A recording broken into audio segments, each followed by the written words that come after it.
pretty certain I found the trouble. You never do know until you put it back together, obviously. But what my problem was pressure was building up. It wasn't escaping out the breathers in the engine part, not the gearbox and primary part, which is different and has its own breather.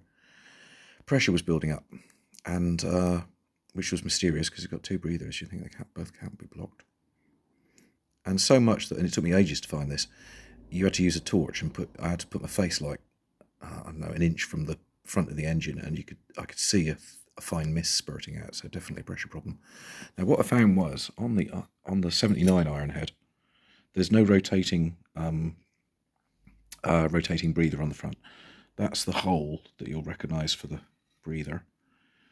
And this mashed up thing here is a reed valve, like in a wind instrument.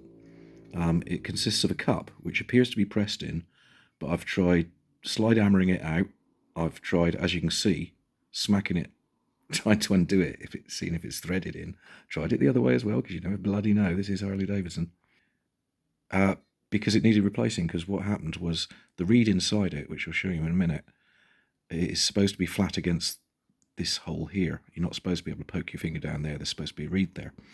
And it bends back when pressure builds up to let it out, but not so much that it just fires out willy-nilly, which it does, doesn't it? I've often commented on that, how much it comes out of there.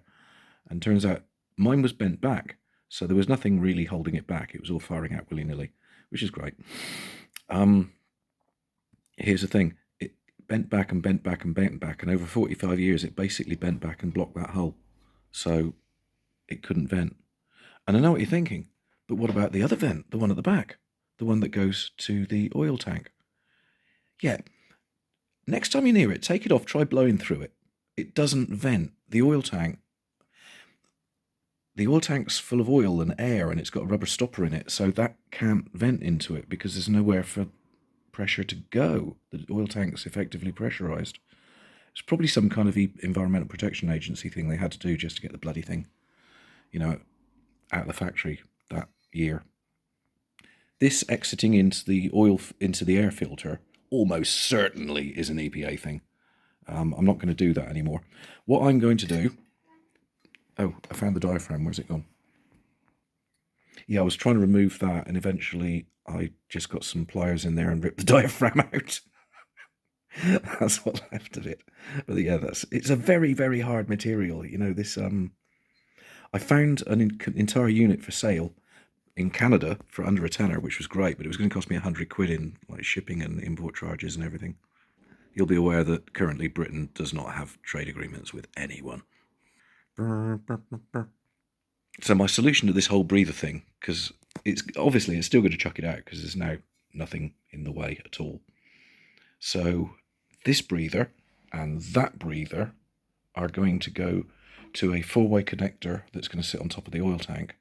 And one of the 4 ways is going to go into the oil tank, but critically the 4th way, the last one, that is going to just exit to thin air. And I'm going to, if you think of, this is the BSA, it's not the Harley, but if you've got a tube that's coming like that, right, there is no way. I mean, there is no way pressure from, again, this is the BSA, not the Harley, I do know the difference. There's no way that pressure from the front of the engine can possibly still make oil spurt out the back, can it? We'll find out. Cheery bye.